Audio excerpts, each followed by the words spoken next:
આ ડુબાવા તો એમને કહી દઉં છું જપા બહાર નીકળો તો કે બીજા કામ ચલાય એ ભાઈ જ્યારે બાળોત્સવમાં આવ્યો હતો અને 50 થી 56 લાખ રૂપિયા એને તરત થઈ ગયું. દેવ શું કરે એ આ તમને સમજાવું છું.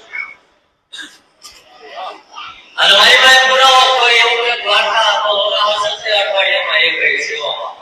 આપણે મળાઈ જઈશું. અને દારૂડિયાને કાલ દાખલો આપ્યો એ પુરાવા છે. પણ એને જ્યારે 50 થી 56 લાખ રૂપિયા દેવું થઈ ગયું. આનો માણસ હતો એટલે આ બે સ્વયંસેવકમાં હતા અને એને એના મિત્રને ફોન કર્યો કે ભાઈ હવે લેણું વધી ગયું છે, લોકો લીધેલા છે, સુકાની જોગવાઈ નથી, જમીન મારી પાસે 100 વીઘા છે અને એ વેચી ગયેલા તો નથી. એટલે કે હવે દવા પીવાનો વારો છે. આજે હકીકત છે એ વાત એ કે દવા પીવાનો વારો છે. એટલે જે એનો ભાઈબંધ હતો એને એવું કીધું કે ભાઈ દવા પીવાની છે એ કામ કરે ચાલે ફેક્ટરીનો પ્રસંગ છે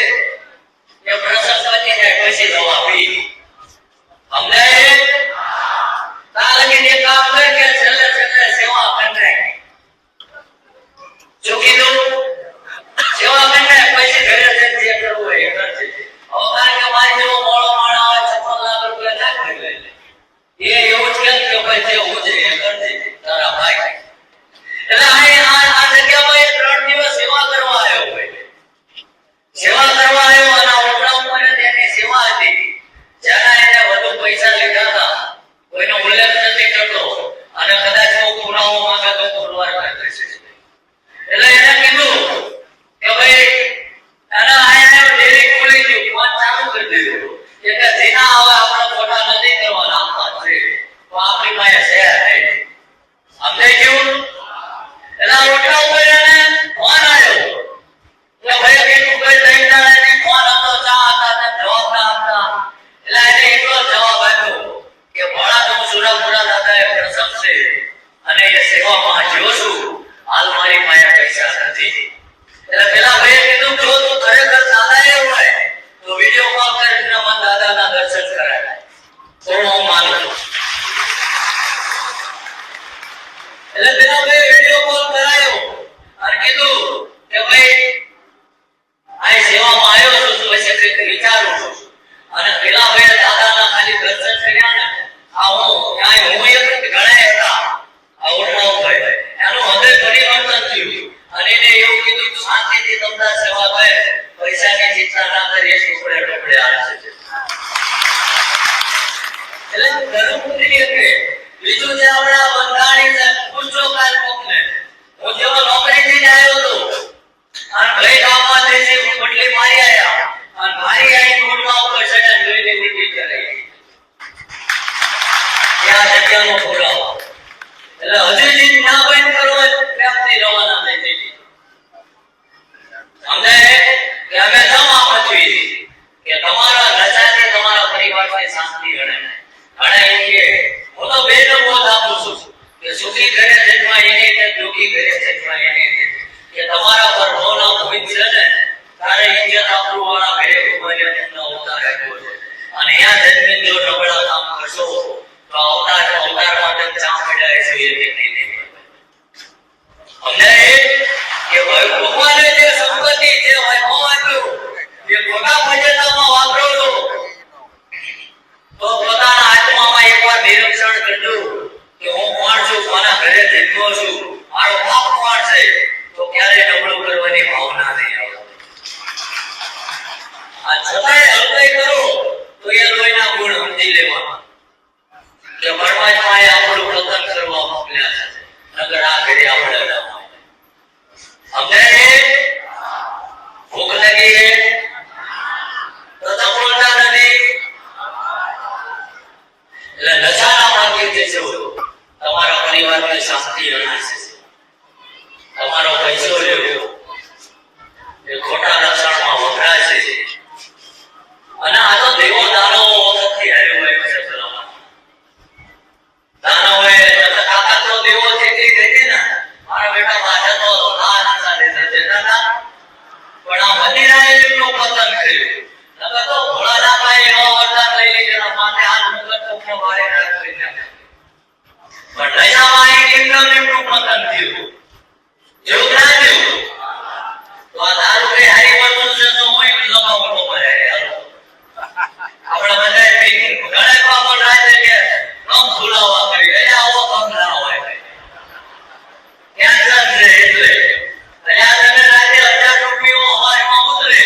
એ આધાર ગોતવાના નહીં કોકની પાસે એનું વ્યાજ ચડે એટલે આવા કામ ના બોલાવવાના હોય બનાવવાના અમને સલાહ ના આપશે પણ જો નજારા માર્ગેથી પાછા વળશો તમારું શરીર બગડે શરીરના સ્વાસ્થ્ય બે બગડે અને અમે જોઈએ છીએ ગાડીમાં લીવર કિડની હવે જે જતા રહ્યા ના લઈને આવો અરે ભગવાન એવું કે મોદક પાલો લઈ પાવા આવ્યો તો બેટે હો મામાય પાણી પીવા આવો હજુ એ નાખી પૂરું કરે 6 મહિનામાં વિકેટ પૂરી થાય અમે ઘરવાળા એવો મૂર્ખ કે હવે એક પપ્પા બતાવી દો આ ભીડ ઓછી થવા દેવાય તો કોઈ મારો જન્મ પપ્પાએ જીવ રાખી તમને અમને લેવા દીધું કોઈ છોડા ન લેવા અમને એટલે ભગવાન ક્યારેક બી લોકે આપણે માનતો ક્યાંક ને ક્યાંક જે માણસ ચૂકી રહ્યો છે ને મિત્ર હગાવાલા રહ્યા છોકરા કુટુંબ કબીલો એ આપણા 7 જન્મના કર્મો છે એ જ આપણને પ્રાપ્ત થશે અમને ભૂખ લાગી છે હવે એટલું જ પૂછી જાઓ પણ આ નજારા માર્ગેથી બહાર આવશો અંધશ્રદ્ધા માને કહેવાય કે ઘણા લોકો એવું કે બહુ મેલું છે લેસ લખી નાખે મારી તો કોઈ વિરોધ નથી આટલા ગ્રામ ચવાણો લાવજો આટલા પેંડા લાવજો અને આટલું વાળી રહે મૂકવાનું આવું કેમ નાખે પેલા વાયાવાળાને મજા આવતી એ સાડે શેર ખાલી કરો બીજા કાપે ઉભા એમને લેવા કે હાજુ વ્રત જીવાતું તો મને એ ના સમજાતું કે એ ભૂત કે મેલે ઉભાય એ 100 ગ્રામ ચવાણા આટલું આપણા જેવા નુકસાન ના કરે હવે અને હું માનું છું આ ઘણા કે મન પુરાવો આપે હું માનું છું આપવાનો 100 ગ્રામ ને 1 કિલો ચવાણો જાઓ કે હું આ કઈ નથી કરાવતો કે ના મટાડો એટલે કહી માર બીજાનો વિરોધ નથી સમજાય એના અંધશ્રદ્ધા હું તો સ્વીકારું છું તમે બોલો શ્રદ્ધા માનતા હો અને આપણે થાકી ગયા આપણને કે હું એકવાર 100 ગ્રામ ચવાણા નો જીવ મારો તો વિચાર કઈ છે કે બીજું 100 ગ્રામ આજે બોલો પણ જો એ ઘણા તે પૂછો તો કે એ બધું રીએ તો ઘરનો ભૂખ્યો હોય એ આમાંથી ખાય થોડું આવું કે ને તો જો એના ઘરે જઈને આપણા ઘરે ઉકામાં હોય એટલી બધી ફરસાણની દુકાનો છે ત્યાં રોજ આટા ના મારી આવે દુકાનમાં લે આજુ કે મોટું તો ગમે ત્યાં આ જે સત્ય છે એ કહું તો ગમે ત્યાં જાઓ માર કોઈ એમની નિંદા નથી હું કોઈ એમનો વિરોધ નથી કરતો પણ એ ભૂવા એ ભગતમાં જાઓ એટલે 8-10 વિડીયો મેરી હોય 2-3 માનાના દોરા ફેર્યા હોય હાથમાં આયલકીની લકી હોય અને છતાંય તમે આ પૂછવા જાઓ તો તમને એવું કે કામ થાય તો આ કેટલા વાપરશો ત્યાં શક્યતા અને જેલા કો ધંધાવાળા જેવા કે આટલા લાખનું કામ કરું મારો જેટલો ભાગ ક્યાં શક્યતા તો જે ગરીબ માણસ છે મજૂરી કરે છે જેની પાસે અહીં આવવાનું ભાડું નથી તો એ માતાજી એ ભગવાન એવું કેમ નથી કહેતો કે એ સામે દોરાવા બેહે ત્યાંની પાસે આવવાનું ભાડું નથી અને તે ગળામાં દોરો પહેર્યો એ મોનાનો કાઢી દે અને આપી દીધો તમે એવું માતાજી ન કહેતા એક દોરો અને કાઢીને આપી દે તમે પહેરાયો છે બીજો પહેરાયો ક્યાં છે અને હું તો કહું છું એ તો ધરાડા પૈસા ના કરતા તમારી બધા કાંઈ 100-500 તમે બધા 100 રૂપિયામાં આપી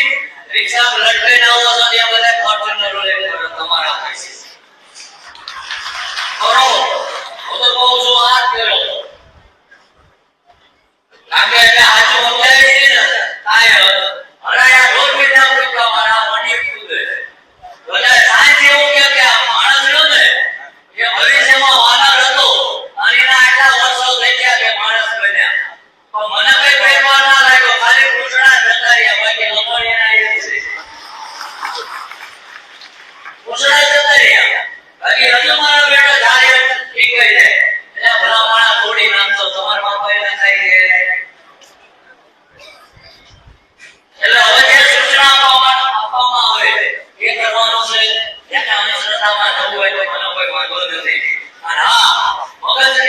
અશક્તિ મગજમાં હું માનું છું જે બધું હોય પણ કોને હોય અશક્તિ કોના શરીરમાં આવે જેનો ખોરાક ઘટી ગયો હોય જેના શરીરની અંદર બીમારી હોય અને અશક્તિ આવે ને એને આવે ને તો આ બધે કોને લડે જેનો ધર્મ કાયમ જતો રહ્યો હોય જેને કોઈ હારા કામ ના કર્યા હોય એને લડે આવે કારણ કે હું બધા દેવી દેવતાને માનું છું પણ અત્ર તત્ર સર્વત્ર મારો મહાદેવ છે કોઈ ભૂતળું જોઈ શંકર ભગવાનને હામો પડી ગયું મોળિયા કાઢ્યા બે એવડે આમ ખાલી એની ચટાનો વાળ લે રહે ને તાર પેલું શરીર ખાપ થઈ જાય કીધું આ તો બોલે છે કોઈ દાડો નકર કઈ ધ્યાન લગે બેઠું તો કે યાર કે પાણી ભસ્મ કરી દે ગજર ના કરજે અને હું એના માનો કે તમે કોકના જવાના પેંડા આપો ભલાનો ભણવાના આપો તો એ ધંધો જો સોના ભાજી જાય આ તમે આ કોઈ નામનો હારો માણા હોય હો બાવળા ઢોળતા આણંદમાં કામ હોય તમે કહેવા ના કે બાપુ ભલાને કે સુસુસ વાત થઈ ગઈ અને એનો ફોન જાય ને અને તમે બેહાડી ચા પાણી કરીને મફતમાં કામ કરે ને એ ઓળખાય નથી ઉઠ્યો ભાઈ એવડે ફોન આ કરે ત્યાં આગળ 10,000 આપો તો એ કઈ ના કહેવાય કહેવાય તો એમ તમારે પાસે સવાણા પેંડા વળાવડાવે એવું ના હોય ભલામણા તમારી નાભીની વગર પહોંચી જાય ને અને જો હાથે રાતના 12 વાગે હાંભળ ના બગડાવે તો ભૂવા પડી બેસી જતો એના માટેનું છે આ લગીમાં મારા કોઈ વિડિયો કોઈ પણ પ્રોગ્રામમાં બતાવો કે જે બોલ્યો ને એકલી લાડા ના કરી બતાવો ક્યારે થાય કે દેવના લાયરામાં હોય અને હું તો બાજુવાળી પાસે છે ભગવાન મારે શું થઈ ગયું તરત કહું કે પરિવારનું ગુજાર કરવા આટલું મહેનત મજૂરી કરું છું જો માણસને બનાવે કુમારી હોય અને જો તારા સાનિધ્યમાં જો હાથી નાભીનો પગર લઈને આવ્યો હોય અને ભલામણા તમારા ઉપર આટલો મારવા ના આવે એ ભગવાનને જોઈ